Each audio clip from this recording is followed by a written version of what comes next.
కాసేపట్లో పార్లమెంట్ సమావేశాలు ప్రారంభం కాబోతున్నాయి। ఈ సందర్భంగా ప్రధాని మోదీ మాట్లాడుతున్నారు। ఇప్పుడు లైవ్ చూద్దాం। अर्थव्यवस्था में एक बहुत महत्वपूर्ण होता है। अब तक जो मुझे जानकारी दी गई है उस हिसाब से पिछले 10 वर्ष में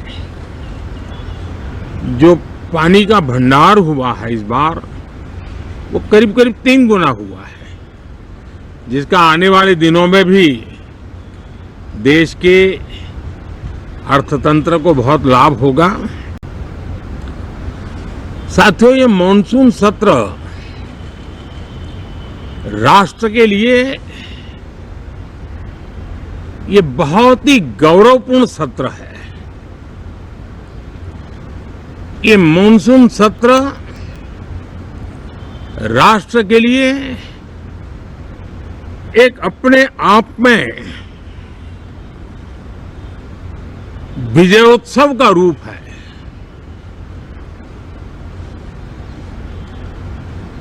और जब मैं कहता हूं कि सत्र राष्ट्र गौरव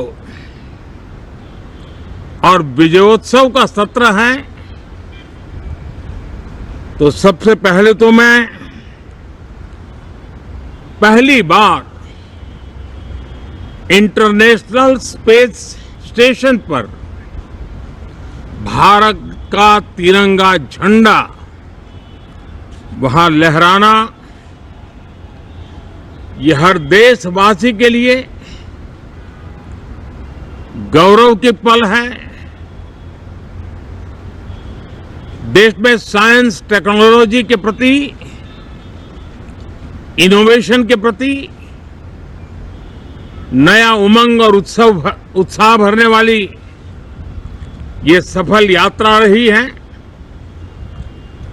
और पूरे संसद,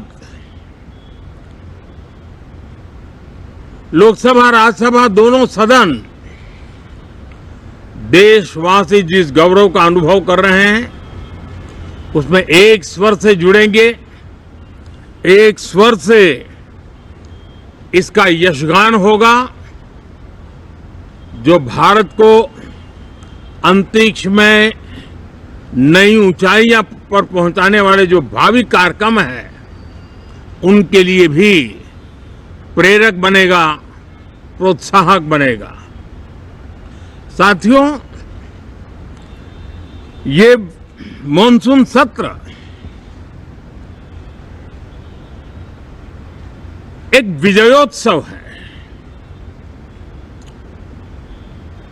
पूरी दुनिया ने भारत की सैन्य शक्ति का, भारत के सैन्य के सामर्थ्य का रूप देखा है। ऑपरेशन सिंदूर में भारत की सेना ने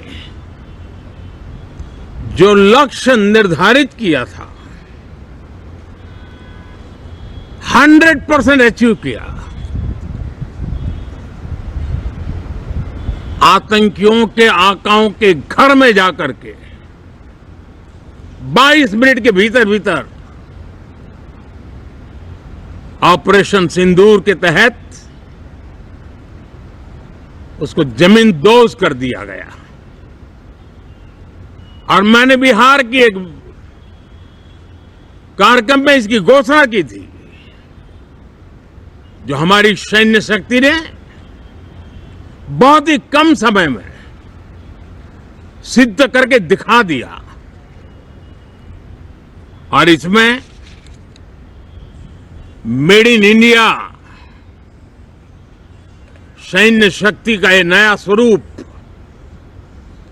इस पर भी दुनिया बहुत आकर्षित हुई है।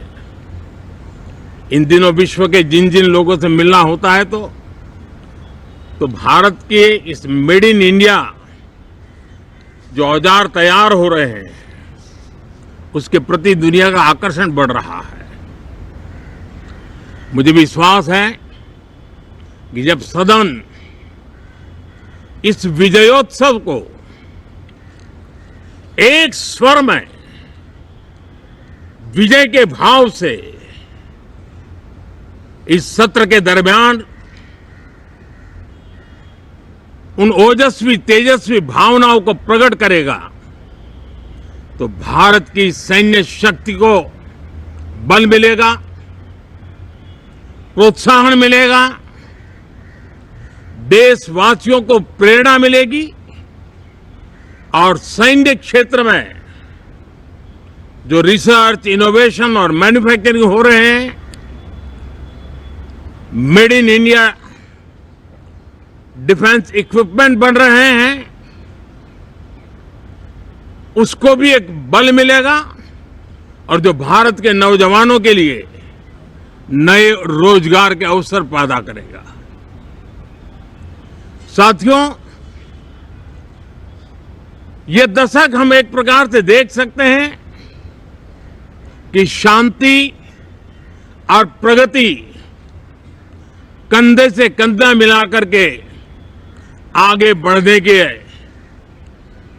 कदम कदम पर प्रगति के एहसास करते रहे हैं।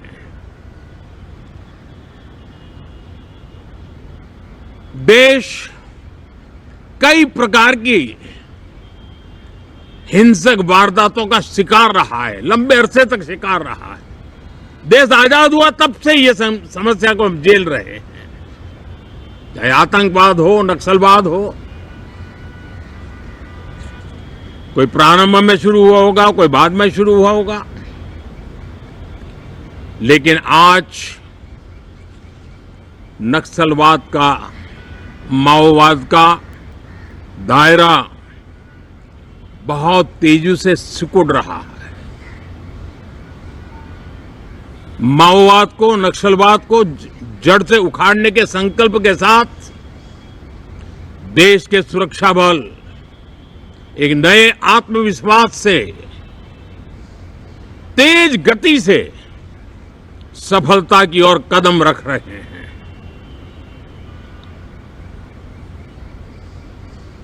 और मैं गर्व से कह सकता हूं,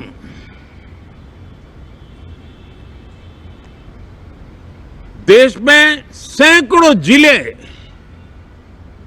नक्सल की चपेट में से निकल करके आज मुक्ति का सांस ले रहे हैं।